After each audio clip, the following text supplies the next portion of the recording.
And I think, your case is like so many cases.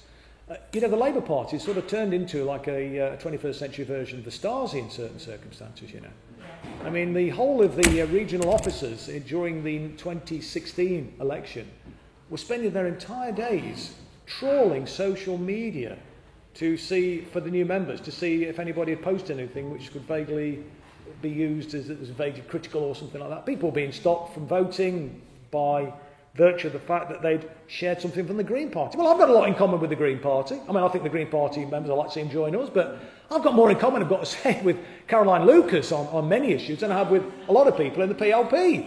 So it's not surprising many members see certain things that the Green Party say and think, well, I agree with that, and they share it. And then they were stopped from voting. But yours is a much more sinister thing, and you're right on that. And, we need to implement the Chakrabarti recommendations. I think, frankly, our response has been really, really, really, really poor. We've tried to reason with people who are completely unreasonable. And every concession that we've made has just been taken. We'll have that. And then we want some more. And then another concession is made and think, right, thanks very much indeed, we'll have that. And we want some more. Right, we've got Ken Livingstone, right, we want the next person. Yeah, we've got Mark Wadsworth out of the way, right, we want the next person. Jackie Walker, get rid of her. Get rid of Chris Williams after me as well, Well, ultimately what they want to do is topple Jeremy.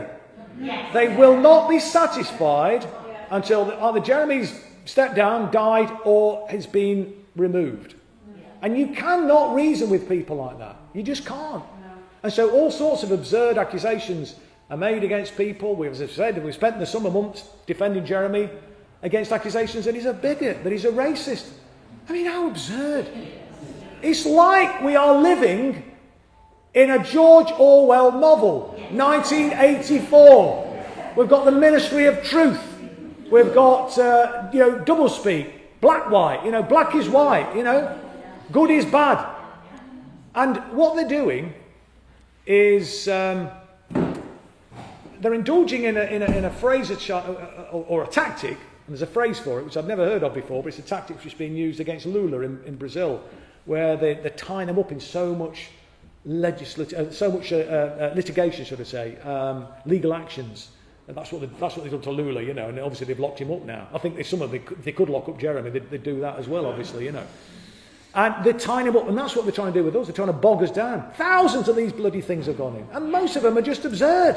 Yes. People who are dedicated anti-racist. Mark Wadsworth, for Christ's sake. I supported Mark. I went and gave evidence for him. I went to the hearing with him and gave evidence in person, gave them a character witness and went in with him.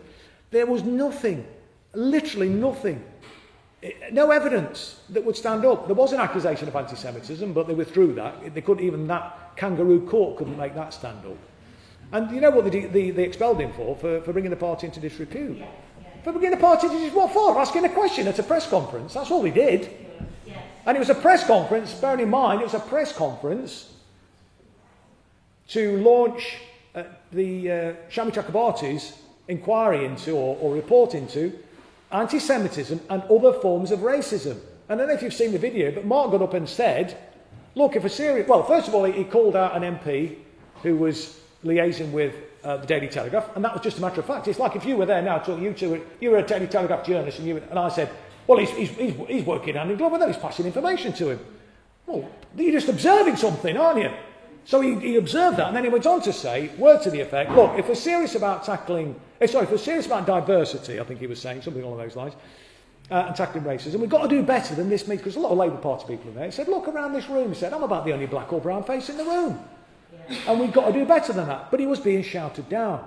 People were shouting anti-Semitism at him. Kevin Schofield, former political editor of The Sun, now edits Politics Home, was sitting behind Ruth Smeeth, who ran out in floods of tears, because he shouted out anti-Semitism at an anti-Semitism press conference. And then they're all trying to shout him down. Bear in mind, a room full of white people shouting down a black guy. Yeah. I mean, what about the optics of that? And then when he went to the hearing, we had 40 or 50 white, privileged parliamentarians marching down to try and influence a hearing, a disciplinary hearing into a black guy. I mean, it was like a scene out of Mississippi Burning. It was disgraceful. Absolutely despicable, in my opinion. And so we've got all that kind of stuff going on. And it's a bloody outrage, it really is. I feel really angry about it. And, the party's just been bogged down The code of practice that we talk about doing is actually, I'm not sure if they've accepted this yet, but I think this is where we'll end up, where there will be sanctions against people who make malicious accusations.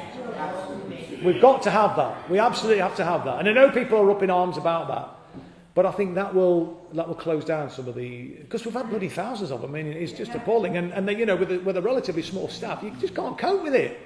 And then meanwhile, people, obviously I think you're back in the party, but other people who are now, they've been suspended for like years. I mean, it's just a scandal, and we just can't have that. And we've got to get a better system in place. And I think that might be the way forward. I think there's a recognition, but there has been, people have been fearful, people have been frightened, people have been definitely chilled free speech, there's no doubt about it. I'm about the only person that continues to speak up. And even, I say even me, as if I'm anything special, but, I am a little bit cautious at times, And, I'm not saying I want to be gung-ho, and I don't want to upset or offend anybody. Absolutely not. It's the last thing I want to bloody do, Look, we're on the left, aren't we, by and large? We're decent people. We care. We don't want to hurt people. We want to stand up for people. And I think, this is a really pernicious and effective attack, because it's in our DNA to be anti-racist, isn't it?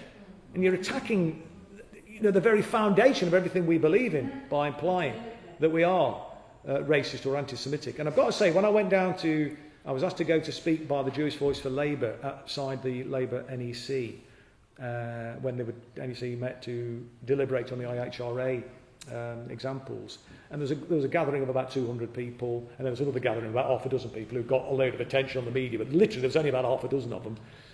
And of the 200 or so that were there opposing the IHRA examples, including obviously the JVL, a large proportion, I couldn't say that they were mainly from the Jewish community, but I do know for a certain fact a large proportion, including Orthodox Jews and secular Jews, and as I say, obviously people from the JVL and so on, were there supporting that, supporting Jeremy. So, so the Board of Deputies and the so-called self-appointed Jewish Leadership Council don't speak for the entirety of the Jewish community. They absolutely do not.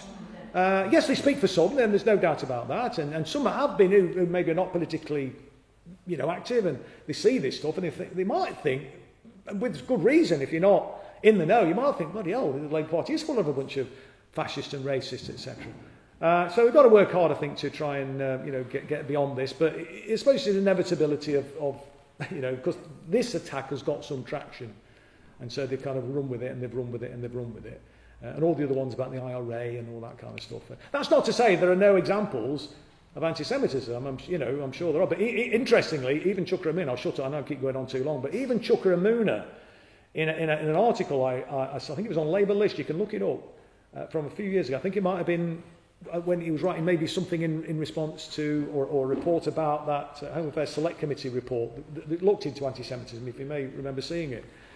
And you may have read the article even, but Chuka said that people say, I'm paraphrasing now, but it's words to the effect of, people say that the Labour Party is institutionally anti-Semitic. And he says, this is Chuka, I disagree with that, because in 20 years of membership of the Labour Party, Chuka, I've never witnessed a single incidence of anti-Semitism. That's Chukwuemeka saying that. So likewise, I've been a member 42 years, and I've never witnessed, anti-Semitism. I've witnessed other forms of racism inside the Labour Party, I regret to say. Very, very few and far between. None are acceptable, obviously, but I have witnessed that. I've not witnessed the other. But again, I'm not saying it's never happened, obviously. And where it does, we've got to call it out. We've got to close it down. Anti-Semites, racists, they're not, no place whatsoever inside the Labour Party. There can be zero tolerance, absolutely. But let's not, let's not kind of inflate it and imply that it's a major problem when it isn't. And as I say, it's clear that people have weaponised this, and it's not me saying that, it's people in the Jewish community who have said that. When even people like Chukwuemeka has acknowledged that, he's never witnessed a single incidence of anti-Semitism. And where people have, I think, very mischievously used the appalling abuse which you see online, and then they've conflated that with Labour Party members and said, this is all Labour Party members. Well, where's the evidence of that? Yeah. If you've got any evidence that somebody online is doing that, well, let's have it and let's kick them out. Yeah. But I tell you what, a lot of them are not. Some of them might be on the left, but I also know that some are on the right, the far right, and they're using this to try and sow division. It's that whole kind of divide and rule thing. But anyway. Yeah.